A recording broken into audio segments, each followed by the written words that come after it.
आप जो ये सामने देख रहे हैं, देखिए लौकी की बेल है। लेकिन यहाँ पर दिक्कत क्या है किसान भाइयों, कि इस बेल में सब कुछ ठीक है, इसका पौधा भी सही है, लेकिन जो इसके नए फलन हो रहे हैं वो या तो काले हो जा रहे हैं या तो सूख जा रहे हैं या कुछ इस तरह से ख़राब हो जाते हैं, जैसे कि ये फल ख़राब हो रहे हैं। तो फिर हमें समझ में नहीं आता है कि प्रॉब्लम क्या है। पूरी बेल अच्छी होती है, पूरा पौधा अच्छा होता है, लेकिन जैसे ही ये नए छोटे फल निकलते हैं वो काले होकर गिरने लगते हैं। तो आज की इस वीडियो में मैं आपको बताने वाला हूँ कि इसके पीछे का कारण क्या है और इसे कैसे ठीक किया जा सकता है। लेकिन अगर आपने इस वीडियो को पूरा नहीं देखा तो आपको इसका सॉल्यूशन समझ में नहीं आएगा दोस्तों, और आप पछताते रह जाएंगे। इसलिए मेरा सलाह यही है कि आप इस वीडियो को पूरा जरूर देखिए। तो फिर देरी किस बात की, चलिए वीडियो को शुरू करते हैं।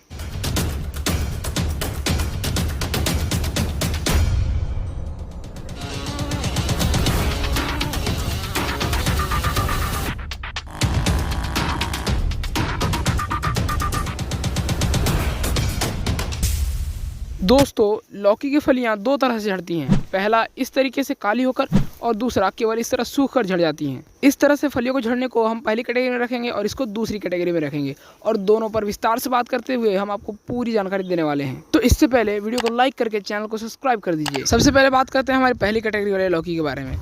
दोस्तों, इस कैटेगरी में जिस लौकी को हमने रखा है, इस लौकी की फलियाँ काले होकर झड़ने लगती हैं। तो अब इसके पीछे का कारण क्या है और इसका सोल्यूशन क्या है, तो ध्यान से सुनिए। इसके पीछे का कारण है पॉलिनेशन ना हो पाना।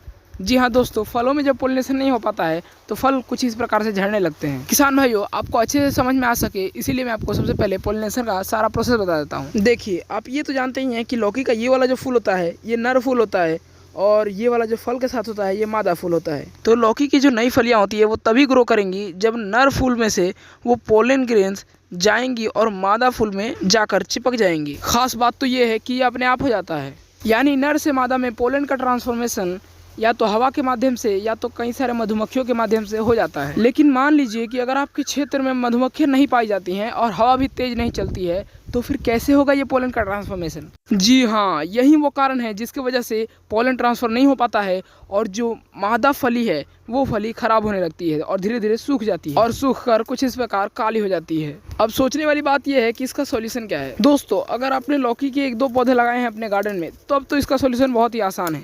आपको सिंपली कुछ इस प्रकार से एक ब्रश ले लेना है और लौकी के नर फूलों में जाकर ब्रश को रगड़ लेना है।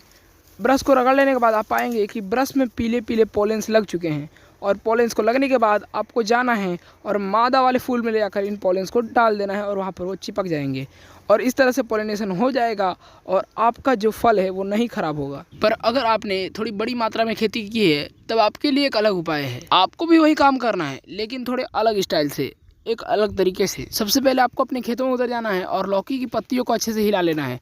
यानी आपको कोई ऐसा काम करना है जिससे नर फूल में उपस्थित जो पॉलिन्स हैं वो हवा में उड़कर मिल जाए। अगर एक बार हवा में पोलन मिल गए तो किसी ना किसी प्रकार से पोलिनेशन हो ही जाएगा। तो ये तो हुआ यहाँ तक। चलिए चलते हैं हमारी दूसरी कैटेगरी में और बात करते हैं कि क्यों इस प्रकार फल झड़ने लगते हैं। दोस्तों, इसके पीछे भी मुख्य 2 कारण हैं। पहला तापमान और दूसरा मिट्टी। तापमान यानी अगर आपके एरिया में अधिक तापमान है या फिर आपने इसकी बुआई गर्मियों में की है और फलन भी गर्मियों में स्टार्ट हो चुका है, तब ये नई फलियां कुछ इस तरह सूख कर गिरने लगती हैं और बड़े फल तैयार नहीं होते हैं। तो फिर मुझे नहीं लगता कि इसका कोई सॉल्यूशन है, क्योंकि तापमान तो प्रकृति की देन है और इसे कौन दूर कर सकता है। लेकिन हाँ, इसे कम जरूर किया जा सकता है। इसके भी 2-3 तरीके हैं। पहला तरीका तो ये कहता है कि आप इस दवा का प्रयोग करें। दोस्तों, इस दवा का प्रयोग करके पौधे के तापमान को थोड़ा कम किया जा सकता है। तापमान कम करने का एक तरीका यह भी है कि आप अपने खेत के चारों तरफ ग्रीन हाउस बना लें। दोस्तों, ग्रीन हाउस सूर्य की हानिकारक किरणों को रोकता है और इस तरह आपके फसल खराब नहीं होते हैं। अच्छी बात तो यह है कि अगर आप एक बार अपने खेतों पर ग्रीन हाउस लगवा देते हैं तो 15 से 20 साल तक चलेगा। और इस तरह से फलियों को झड़ने के पीछे एक और कारण भी है दोस्तों। दूसरा कारण है मिट्टी।